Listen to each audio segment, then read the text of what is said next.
Se njerëzit shpeshherë po i përzin disa kënaqësi të kësaj dunjas edhe mundohen me ju dhënë një lloj konotacioni që është kjo lumturia e vërtetë apo gëzimi i vërtetë dhe në realitet lumturia e vërtetë dhe absolute pa asnjë lloj do të thonë njolle që e prish atë kënaqësi, është vetëm në botën tjetër në ahiret. Sigurisht, kur pyetet Imam Ahmedi për lumturinë, thotë lumturia është kur fuset koma e djathtë në xhenet.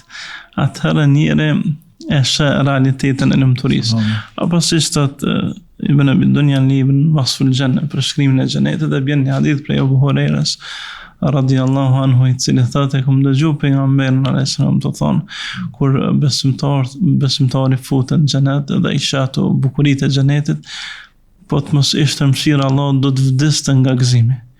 Aq shumë emocionohet, aq shumë e përjeton atë gjë që ajo kënaqësi e madhe nëse kish me qenë në dunjë i shkon shkak i vdekjes tina, por në xhenet po dyshim s'ka vdekje.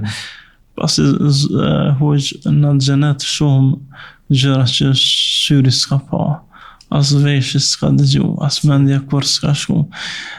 Zotin e mban premtimin e tij dhe robi e din që atë lule që e shën në xhenet ajo kur mos zhyshket, ajo shtëpi kur mos vjetrohet, ato rroba kur mos prishen, ajo një kur mos përfundon.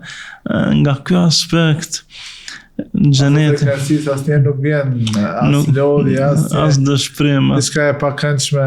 Për këtë aspekt realiteti i lumturisë në dunjë është i shkurt. Nëse blen një makinë të mirë, ajo zgjat 10 ditë maksimum, pastaj një gërvishje vogël e hub gjithë atë kënaqësi. Apo atë shtëpi që kena një tërmet i vogël mund me bashkaktar, mu dërmu, mu dëmtu.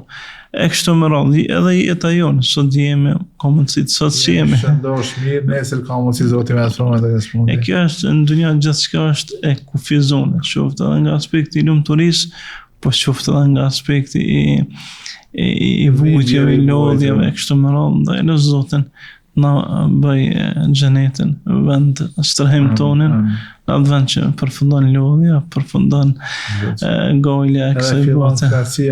E përjetshme.